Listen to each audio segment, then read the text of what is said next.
The Assembly will hear an address by His Excellency Recep Tayyip Erdogan, President of the Republic of Turkey. May I request protocol to escort His Excellency?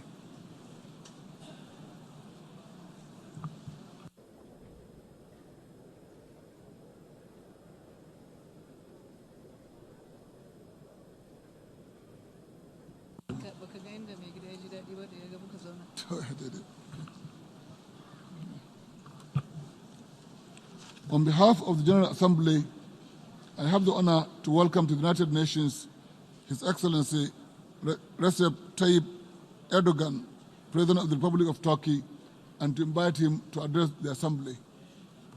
Mr. President.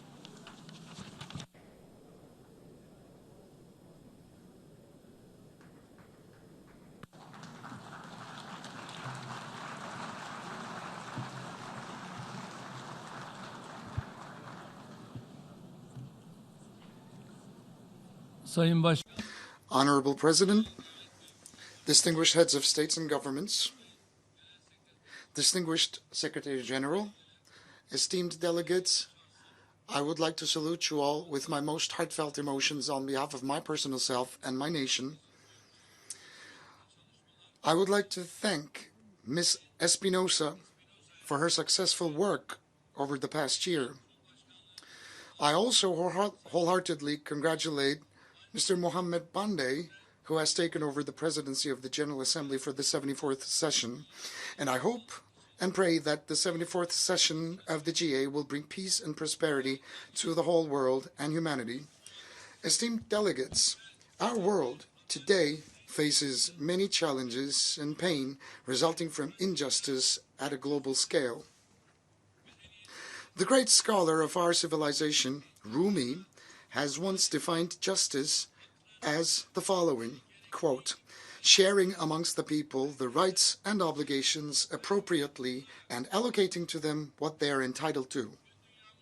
It is obvious that today neither the rights nor the responsibilities are shared appropriately.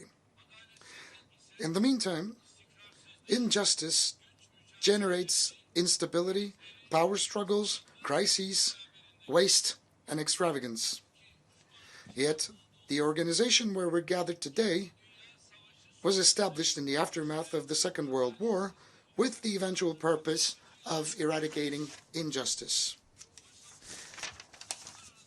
Indeed, the international community is gradually losing its ability to find lasting solutions to challenges such as terrorism, hunger, misery, and climate change, which all threaten our own future.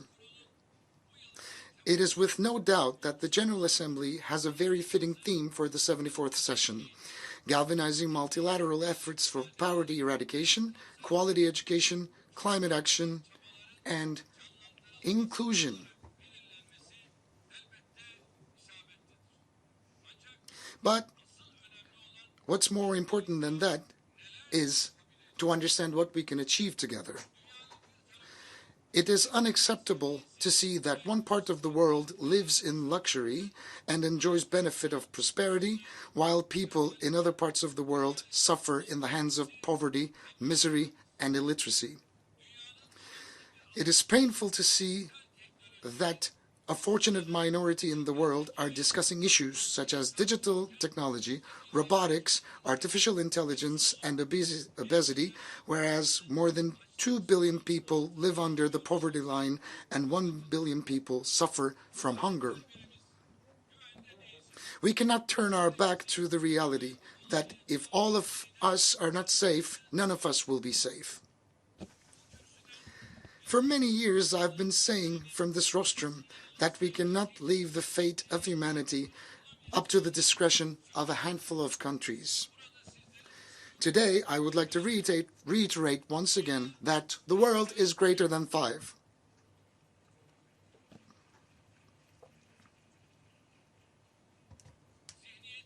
It is nighttime that we change our current mentality, our institutions, organizations, and rules. The inequality between nuclear states and non-nuclear states is alone enough to undermine global balances. It bothers us, like anyone else, that the weapons of mass destruction are used as leverage in every crisis instead of their total elimination. The possession of nuclear power should either be forbidden for all or permissible for everyone.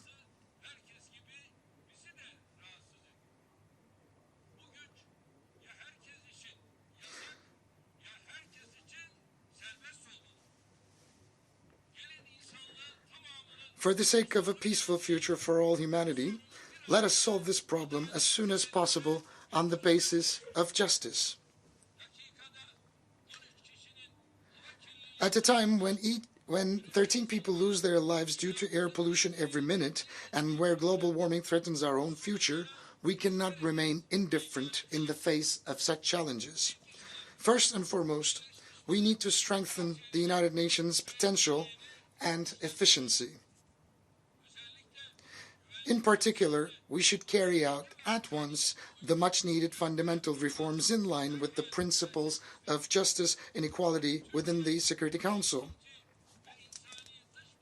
With a proactive and a humane foreign policy, Turkey embraces the rest of the world and strives to find justice-based solutions to our problems. It is not without a reason that Turkey has earned the titles of the most generous country in terms of humanitarian aid, as well as the country hosting the largest displaced persons in the world. The third African Union-Turkey Partnership Summit to be held in Turkey in 2020 will constitute another concrete example of our dedication and our proactive, humane policy. I invite all the countries present under this roof to support our policies and initiatives, which we have formulated on the basis of justice, ethics, and conscience. Esteemed delegates, today Syria has become a place that hurts the most collective conscience of humanity, and it has become a symbol of injustice. Since 2011, the regime and the terrorist organizations, as well as the forces encouraging them, insistently pursue a policy of perpetual crisis. Almost 1 million people were killed and 12 million people were displaced, and half of that population were forced to live elsewhere. And the Syrian crisis has to be ended once and for all. Turkey is the country that has been mostly affected as a result of the imposition of Daesh threat. This terrorist organization has harassed our borders and targeted the very heart of our cities near the borders with suicide bombings, which have killed hundreds of Turkish citizens. Turkey is the country who has inflicted the first and the heaviest blow to the Daesh presence in Syria. With the Operation Euphrates Shield, we have neutralized approximately 3,500 Daesh terrorists, and we have paved the way to the collapse of this terrorist organization in Syria. We are also at the forefront of international efforts to identify terrorists and foreign fighters coming from all over the world to join Daesh through imposition of entry bans and deportations to and from our country. On the other hand, Turkey today is the most generous country in terms of humanitarian aid, taking into consideration the ratio of Turkish official humanitarian assistance to its GDP. We are currently hosting 5 million refugees fleeing conflict, starvation, and persecution. In other words, there are more asylum seekers in Turkey than the total population of 29 states in the United States. 3.6 million asylum seekers in our country are mainly from Syria. I mean, the number of the Syrian brothers and sisters that we are currently hosting in our country well exceeds half of the total population of NYC. We've spent $40 million for the asylum seekers in the last 8 years. But have we received anything as Turkey? Let me tell you.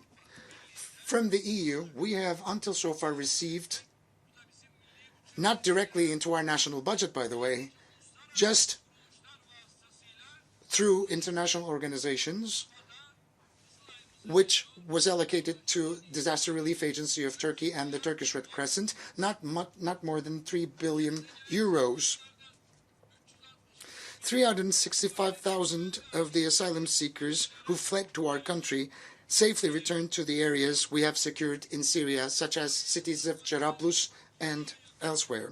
Nearly half of Syrian refugees are under the age of 18. The number of the Syrian children born on our territory reached 500,000. We're not only providing accommodation to them, but also essential services such as education and healthcare. Unfortunately, the world and the international community is too quick to forget the survival journey that they have embarked upon, ending in the dark waters of the Mediterranean Sea or against the security fences stretching along the borders that they're trying to flee. As you can see, this is the picture of baby Aylan that was beached, which was a long time ago, and it's been forgotten already. No, never forget that this can happen to you, because baby Aylans, there are many baby Aylans. There are thousands of millions of baby Aylans that we need to take measures for. This is a responsibility that we have to rise up to. Only within the first 8 months of this year, we have received 32,000 irregular migrants and saved them from drowning at sea. Also, during the first 8 months of this year, we have spent 58,000 irregular migrants back to their countries, excluding Syrians. And with those fleeing from other parts of the world, Turkey currently hosts 5 million oppressed and victimized people on its soil. Unfortunately, we were left alone in our selfless sacrifice towards asylum seekers. In Syria, there has been no genuine return to the regions controlled by the regime and the terrorist organizations such as PKK, YPG, and Daesh. The parts liberated and secured by Turkey are the only places that the Syrians could have returned to. Today, we face 3 important issues that we need to handle while we're trying to settle the humanitarian crisis in Syria. Number 1, the territorial integrity and the political unity of Syria. And in order for that to be possible, the Constitutional Committee is a very critical element, and it has to be operational in a very effective manner. The beginning of last week, we got together along with my Iranian and Russian counterparts in Ankara, and as a result of the Russian summit memorandum, we've managed to accomplish a significant majority of our targets. When we reach a permanent political solution in Syria, the territorial integrity will be restored once again. And the second important issue is the following. We need to do everything that is possible in order to prevent a possible massacre in the city of Idlib and an immigration influx consisting of 4 million individuals from Idlib. The agreement, the memorandum we reached with Russia in Sochi, still remains valid despite some setbacks. Turkey cannot afford to bear another migration influx. That's why we expect all countries around the world to support Turkey's efforts to ensure security and stability in Idlib. Thirdly,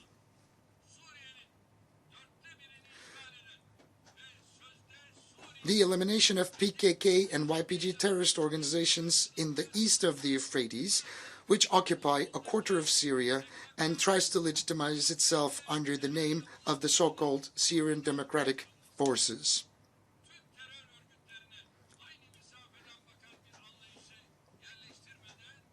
We will not be able to find a permanent solution to the Syrian conflict if we fail to handle all the terrorist organizations with the same perspective.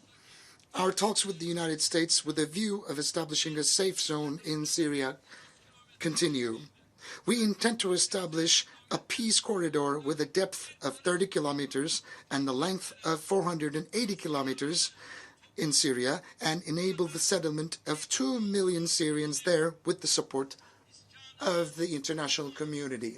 Here I'd like to show you a map briefing our plans. This is the border of Turkey that you can see, and below you can see the proposed safe zone. If this safe zone, the secure zone, can be declared, we can resettle confidently somewhere between 1 million to 2 million refugees. We can afford that opportunity. Whether the United States or the coalition forces, Russia, Iran, we can all together walk shoulder to shoulder, hand in hand. The refugees can be resettled through saving them from tent camps or container camps.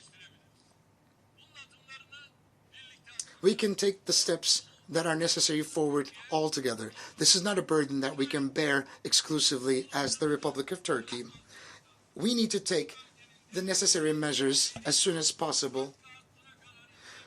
If we could extend the depth of this region until Deir ez-Zor, Raqqa line, we can increase the number of Syrians up to 3 million who will return from Turkey, Europe, and other parts of the world to their motherland. We are very much resolute in the realizing of this program, and we are involved in the necessary preparations. We also lead a process for an international conference to be held with the participation of Lebanon, Iraq, and Jordan. We likewise attach a great significance to the prospective success of the Global Refugee Forum to be held in Geneva in December, co-chaired by Turkey. We are of the opinion that a donor conference can be organized under the leadership of the United Nations to support returns to safe areas. There is global need for effective implementation of the Global Compact for Migration and the Global Compact on Refugees adopted last year at the United Nations. If we succeed to establish an environment, a landscape of trust and stability on the basis of the principles of legitimacy and justice in Syria, we will also help neighboring Iraq relieve itself from her troubles related to both Daesh and PKK presence. I launch an appeal to the entire UN family from this hall to take initiatives as well as to support our ongoing efforts to stop the humanitarian crisis in Syria. Esteemed delegates, the Mediterranean basin, in addition to the tragedies triggered by the Syrian crisis, such as illegal migration, faces further problems due to developments in the Eastern Mediterranean. Despite negotiations of more than 5 decades, the Cyprus question has not yet been resolved due to the uncompromising position of the Greek Cypriots. The Greek Cypriot side pursues an inequitable and an unjust policy of imposition that refuses to share the political power and prosperity with the Turkish Cypriots. Turkey is the international treaty-based guarantor of the Turkish Cypriot people, with whom it has deep historical and cultural bonds. Similarly, Greece is a guarantor, and the UK is a guarantor. It is clear that those who claim to solve the Cyprus problem under the condition of zero security, zero guarantee, have ill intentions from the onset. As Turkey, we will continue our efforts until a solution that would guarantee the security and the preservation of the rights of the Turkish Cypriots is found. We believe that the energy resources in the Eastern Mediterranean constitute an important opportunity for cooperation if we all adopt a win-win approach. But unfortunately, despite our reasonable approach, some countries of the region, through unilateral steps, are trying to turn the issue of energy resources into a scope of conflict. In the Eastern Mediterranean, we are determined to protect the legitimate rights and interests of both Turkey and the Turkish Cypriots until the very end. We will continue to be open-minded about proposals based on cooperation and equitable sharing. Another critical area of the Mediterranean is Libya, and we endeavor to ensure security and stability in the country through the establishment of a democratic administration based on the free will of people. The political and economic empowerment of Libya will be providing a relief for both North Africa and Europe.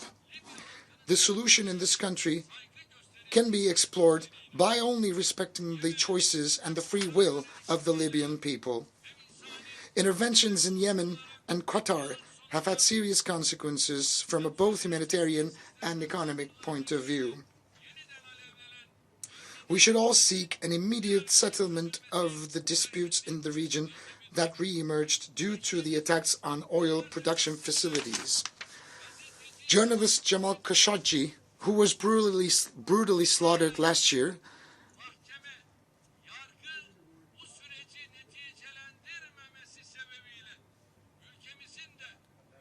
has become a symbol for the need of justice and equality in the region, as the courts have not reached yet a verdict regarding his demise. And we will keep on following up the developments there, as we are so much committed to this case. And Egypt's first democratically elected president, Mohamed Morsi, who lost his life in a courtroom in a suspicious way, is another issue that we're heavily invested in, and his family was not allowed to bury him properly. It's a bleeding wound in our hearts.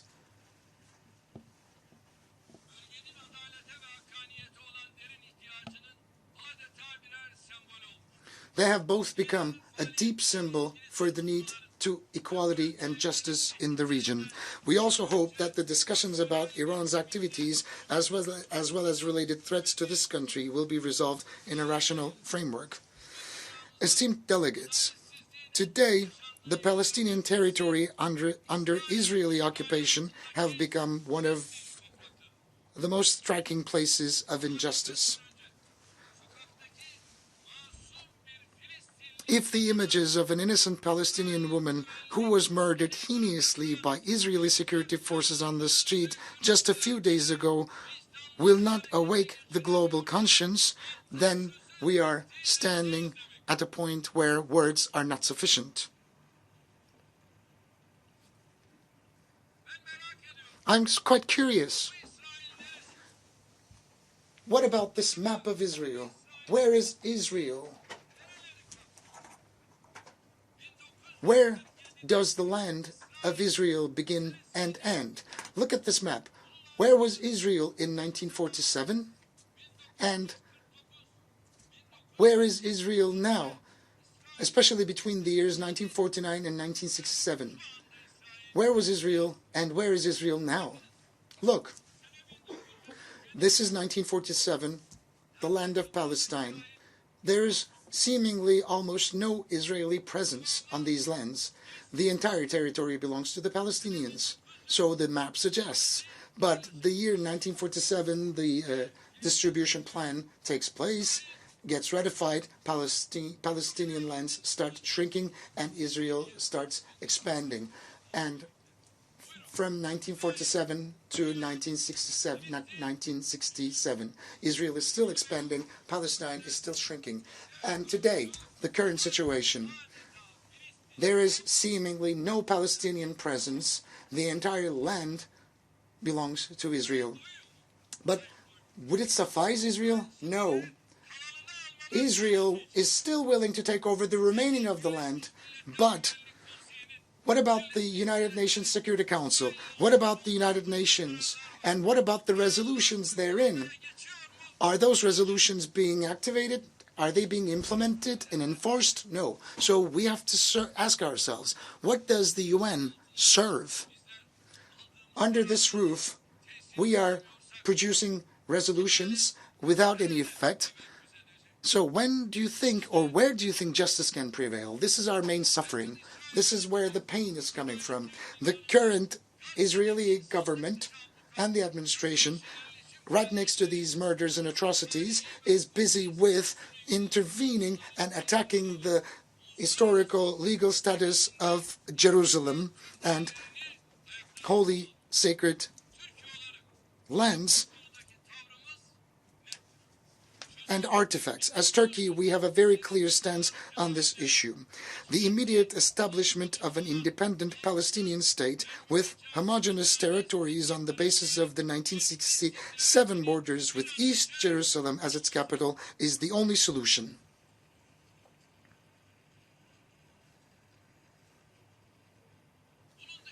Any other peace plan other than this will never have a chance of being fair, just, and it will never be implemented. Now, I'm asking from the rostrum of the United Nations General Assembly, where are the borders of the State of Israel? Is it the 1947 borders? The 1967 borders? Or is there another border that we need to know of? How can the Golan Heights and the West Bank settlements be seized, just like other occupied Palestinian territories, before the eyes of the world, if they still are not within the official borders of this state? Is the aim of the initiative promoted as the deal of the century to entirely eliminate the presidents of the state and the people of Palestine? Do you want another bloodshed? All actors of the international community, in particular the UN, should provide concrete support to the Palestinian people beyond more promises. In this regard, it's very important for the United Nations Relief and Works Agency for Palestinian refugees in the Near East to continue its activities effectively. Turkey will continue to stand by the oppressed people of Palestine as she has always done.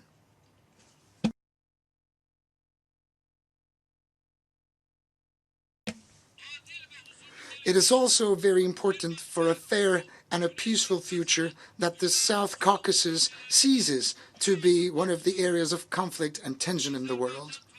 It is unacceptable that Nagorno-Karabakh and its surrounding areas, which are the Azerbaijani territories, are still occupied despite all of the resolutions adopted. One of the problems to which the international community fails to devote enough attention is the Kashmiri conflict, awaiting a solution for 72 years. The stability and prosperity of South Asia cannot be separated from the Kashmiri issue.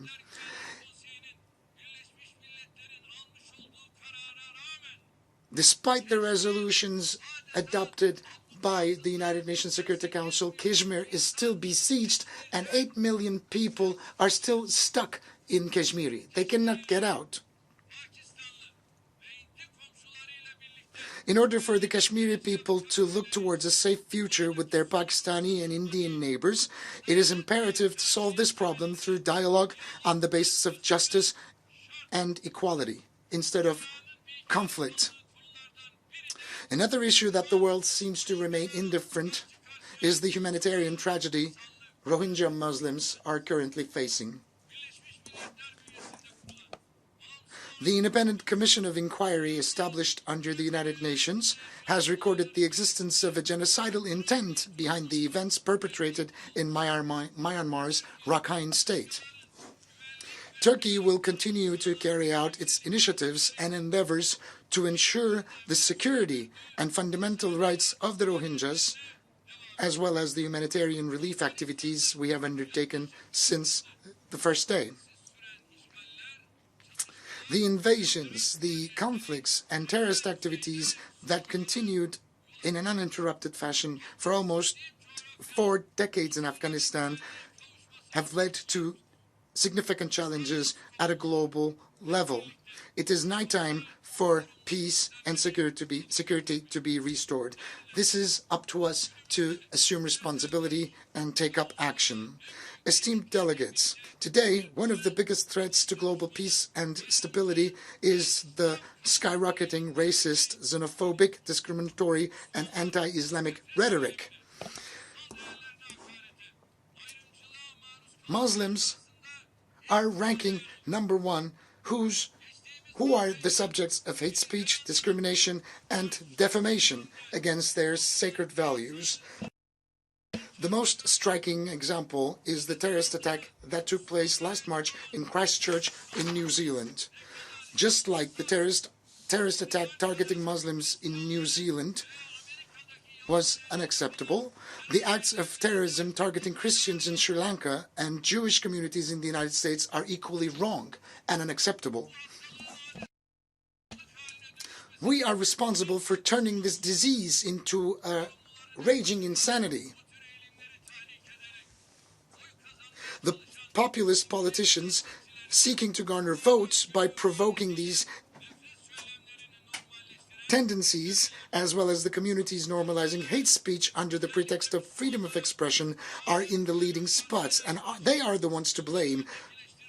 The prejudice, the ignorance and bigotry, as well as the attempts of marginalization towards the migrants, particularly the Muslims, pave the way for the rising of these morbid tendencies. This scourge can only be defeated by common will and efforts. It is our fundamental duty as statesmen and stateswomen to adopt an inclusive and tolerant public rhetoric to eradicate this foe once and for all. The Honorable Secretary General of the UN has recently introduced an action plan for safeguarding religious sites. It's a UN initiative in the establishment of which Turkey has shown political leadership as a part of Alliance of Civilizations.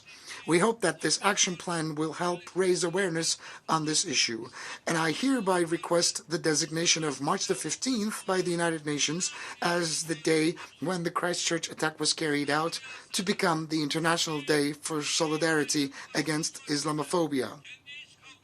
I also invite the Islamic world to start a thorough assessment of all the issues, particularly the Sunni-Shia divide, which have provided so far the ground for its internal conflicts, as well, which served as political instruments for power struggles and settle the disputes once and for all.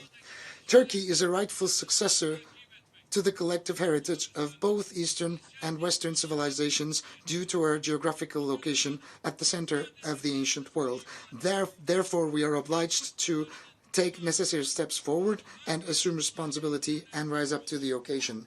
We continue to fulfill our responsibilities towards humanity as we are deeply affected, indirectly or directly, as a result of crises that besiege our region.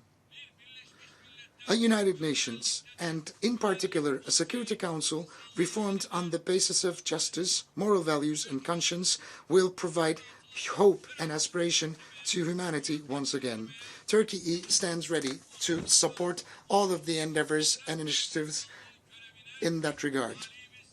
With this understanding, we are willing to assume the presidency of the 75th United Nations General Assembly. Therefore, we have nominated for this important post Ambassador Volkan Bozkır, former Minister of European Union and current Chairman of the Foreign Affairs Committee of the Grand National Assembly of Turkey. We have full confidence that Mr. Bozkır, a seasoned diplomat and politician, will shoulder this responsibility very successfully. I believe you will not spare your support to him. Istanbul, the biggest city in Turkey, currently hosts various UN regional agencies, and we would like to turn Istanbul into a bigger regional and a global hub for the United Nations. The United Nations Technology Bank for the Least Developed Countries became operational in the vicinity of Istanbul last year. We also appreciate the positive and encouraging reactions we have received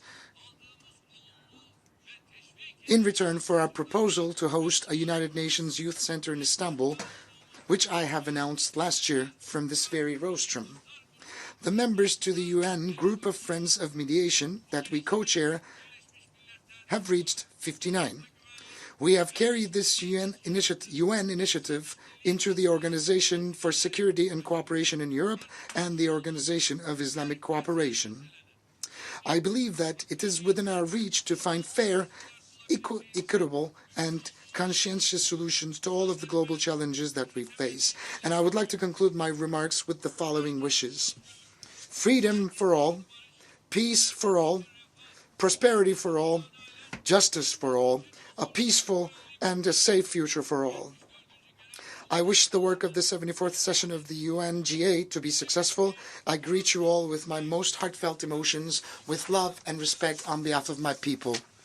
Thank you.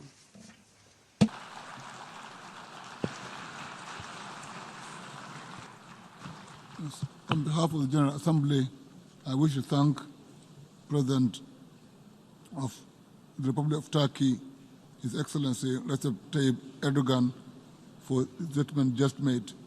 May I request representatives to remain seated while we greet the President.